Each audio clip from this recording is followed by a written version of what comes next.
The Nirnroot Missive, Revised Edition, by Sindurian. The following is a transcript of the speech given by Master Alchemist Sindurian at the Alchemical Symposium on Rain's Hand of 4th Era O2. It is a revised version of an earlier missive Sindurian gave to the same group several years before. We've done the best we could to preserve the original tone of his speech, but some light embellishments have been made for the editorial reasons and for clarity. Sharmarin Wraithorn, Imperial Scribe. I would like to address the symposium today with some startling revelations regarding the Nirnroot. Although this curiously tenacious flora grows almost anywhere a significant body of water is present, it's extremely rare and soon to become extinct.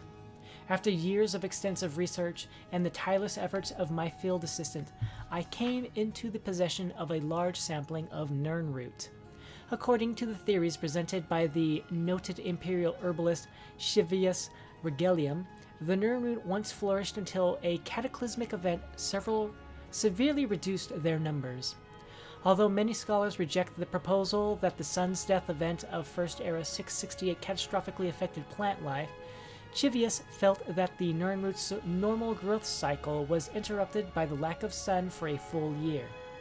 Whereas other plant species tend to find a way, the Nirnroot's mysterious magical nature made it especially susceptible to this climate shift.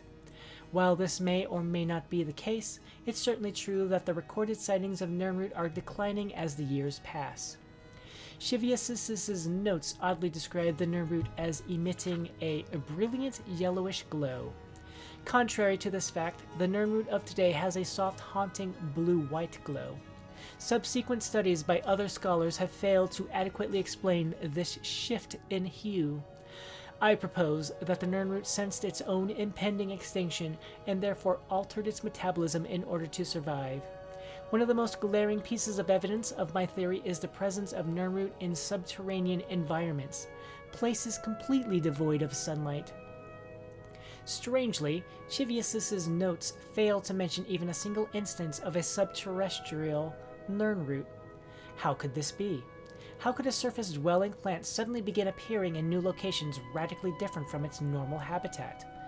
The answer, my fellow alchemist, is ironically concealed within Chivius's own notes. Although he spends a great deal of time experimenting with the Nirnroot in his laboratory, he overlooked an important part of the plant's growth cycle: its soil.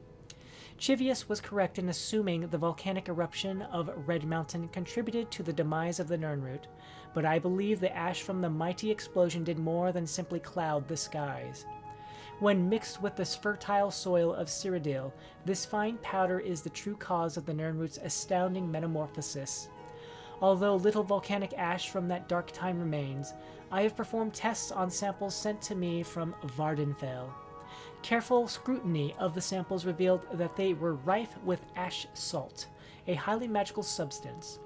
Dunmer native to the Vardenfell region were known to have used ash salt as an ingredient to cure the Blight, an awful disease which decimated their realm hundreds of years ago. This unique property of the ash salt, coupled with the Nirnroot's inherent magic, caused a radical change. In essence, the root healed itself. In summation, it's clear that the Nirnroot was dying and used a byproduct of its destructor to preserve itself. I feel the Nirnroot has accomplished in a relatively short amount of time what it would take other species thousands of years to complete. Whether you subscribe to my theory or not, one thing is certain: the Nirnroot is on a path to destruction. It contains untapped potential to create potions the likes of which have never been seen in our day. I propose to you today that we divert a small portion of our funds to an expedition to collect some of these roots to study. I have outlined this proposal for your perusal after this section of the symposium. Please seriously consider this proposal before it becomes too late and the Nirnroot becomes nothing but a memory.